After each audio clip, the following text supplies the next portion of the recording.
과학자들이 우리 은하계에서 외계 문명을 발견했을 가능성이 있다는 충격적인 선언을 했습니다. 이 정보는 아직 많은 사람들이 알지 못하지만 공식적으로 발표되면 인류 역사상 가장 큰 세계를 바꾸는 뉴스 중 하나가 될 것입니다.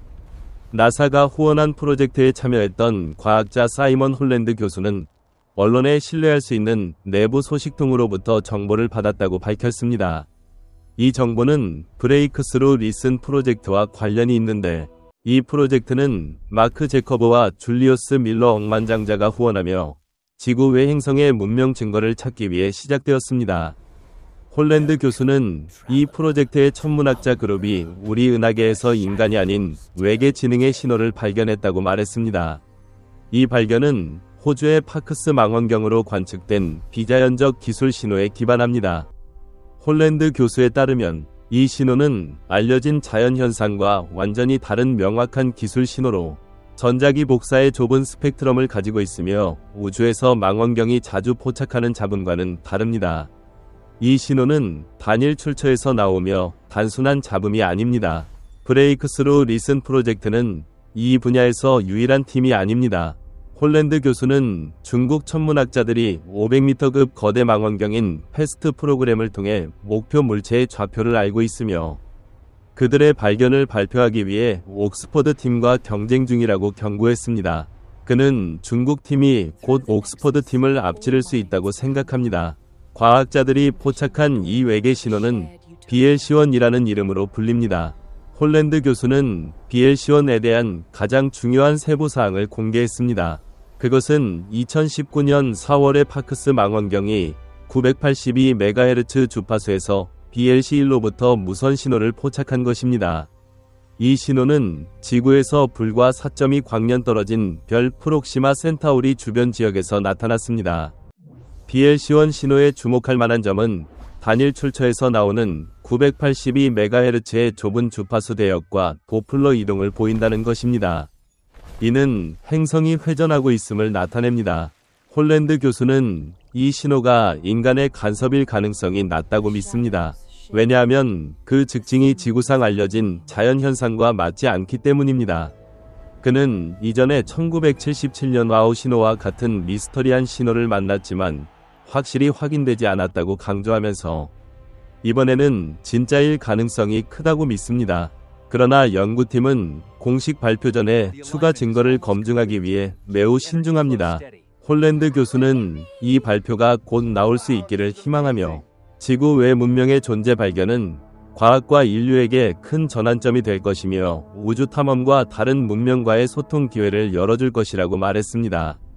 그러나 첫 접촉은 아마도 일방적인 대화일 것입니다.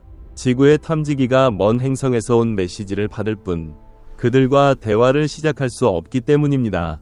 BL-C1 신호는 프록시마 센타우리 시스템에서 나오며 우리에게 4.2 광년 떨어져 있으므로 그 별로 메시지를 보내고 응답이 돌아오려면 8.4년이 걸립니다. 따라서 외계 생명체와의 소통은 매우 어렵습니다.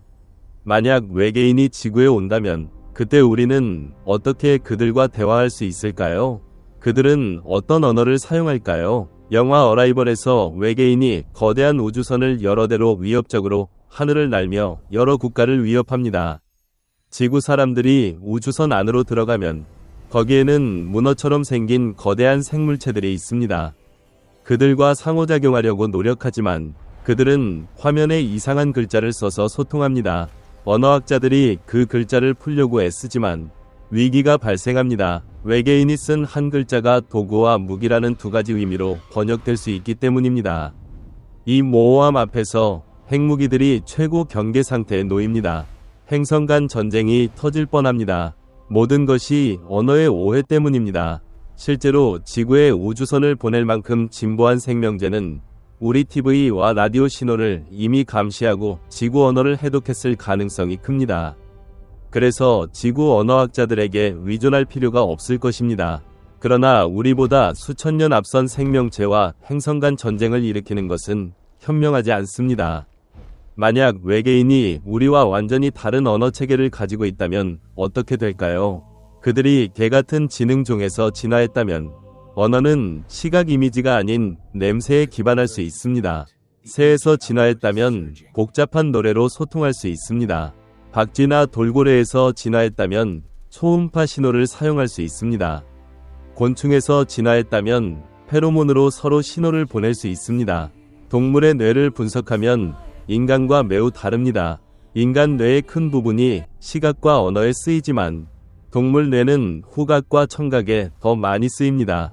다시 말해 외계 문명을 처음 만날 때 우리는 그들이 우리처럼 생각하고 소통한다고 가정할 수 없습니다. 게다가 그들이 우리를 지배하고 자원을 착취하려 할 가능성도 배제할 수 없습니다. 진화 과정은 우리처럼 기술적으로 우월한 지능종을 만들었고 자원에 대한 욕구가 점점 커집니다. 지구 생명체는 거의 모든 자원을 착취했습니다. 지구 생명은 그래서 특정 한계 안에서 존재합니다. 우주 어디서나 생명은 비슷할 것입니다. 게다가 생물의 진화는 예측 가능한 과정이므로 비슷한 결과를 낳습니다. 따라서 외계 생명은 지구 생명과 비슷하고 우리처럼 지능적일 것입니다.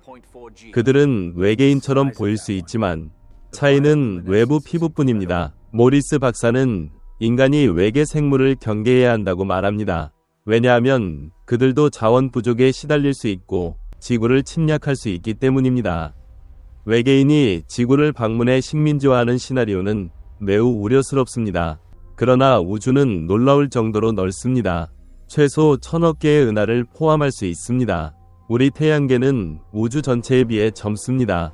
46억 년 나이로 138억 년 우주에 비해요. 그래서 외계 문명이 우리보다 훨씬 앞서 나타나고 발전할 시간이 많았습니다.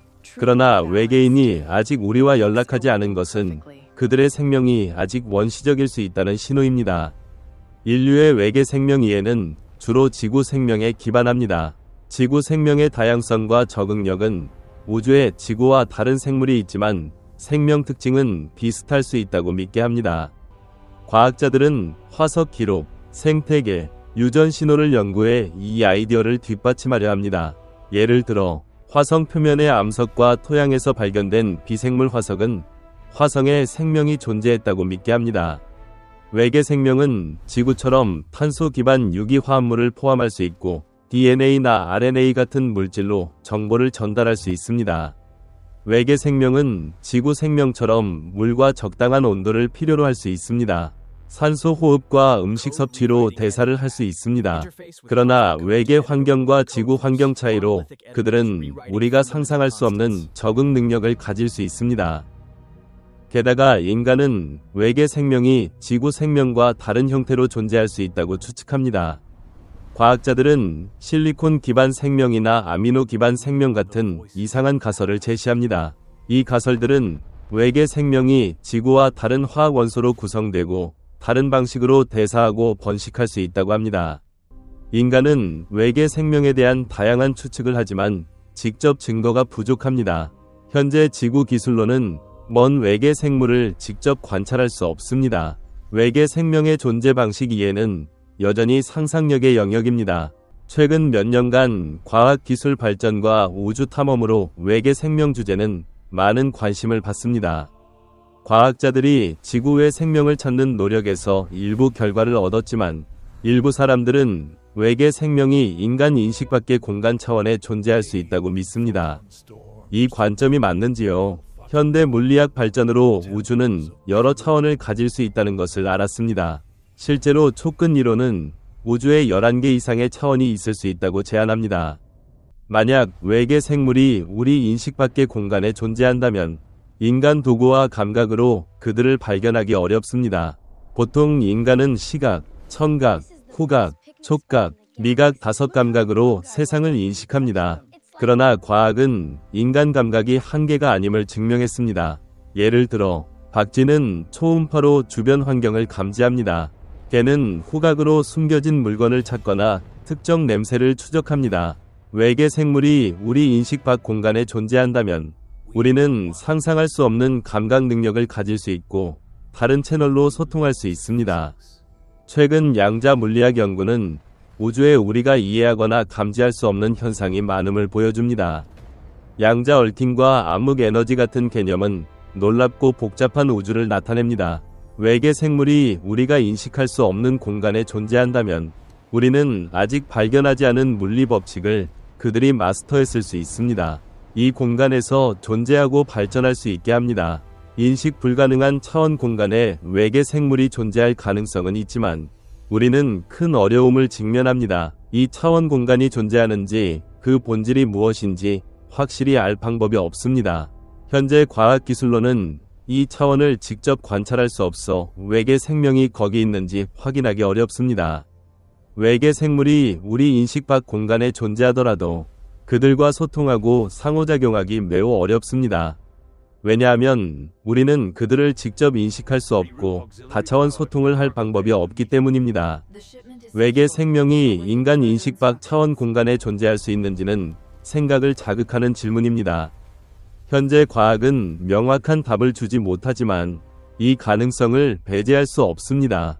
이 문제에 직면해 우리는 개방적인 사고를 가져야 하고 과학의 경계를 계속 탐험해야 합니다. 언젠가 외계 생명의 존재는 더 이상 미스터리가 아닐 수 있습니다. 2025년 현재 BL-C1 신호에 대한 추가 연구가 진행 중이며 초기 분석에서 인간 기술 간섭으로 결론 났지만 움직이는 회전 물체에서 온 신호 가능성을 재검토하고 있습니다. 브레이크스루 리슨팀은 프록시마 센타우리 시스템을 재관측하며 새로운 데이터를 수집하고 있으며 2025년 NIRPS 근적외선 행성 탐색기로 159박 동안 420개의 고해상도 스펙트럼을 얻어 프록시마의 행성 시스템을 연구했습니다. 이는 외계 생명 탐색을 가속화합니다. 또한 제임스 웹 우주망원경이 2025년 4월 K2에서 18b 행성 대기에서 디메틸 설파이드와 디메틸 디설파이드를 검출했습니다. 이 행성은 지구 질량의 8.6배, 지름 2.6배 크기로 적색 외성의 거주 가능 영역을 돌며 124광년 떨어져 있습니다. 이 가스들은 지구에서 생물, 특히 해양 플랑크톤에 의해서만 생산되며 농도가 지구보다 수천 배 높아 생물 활동의 강력한 증거로 여겨집니다. 그러나 비생물적 원인을 배제하기 위해 추가 관측이 필요합니다. 이는 관측 생물학의 전환점으로 우주 생물 법칙이 보편적인지 테스트할 수 있게 합니다. 나사 퍼서비어런스 로버는 2024년 7월 제제로 분화구에서 사파이어 캐니언 암석 샘플을 수집하며 표범 반점 패턴의 미네랄을 발견했습니다. 이는 생물 기원의 잠재적 바이오 시그니처로 철과 황이 전자 전달 반응을 통해 유기탄소가 관련된 것으로 보입니다.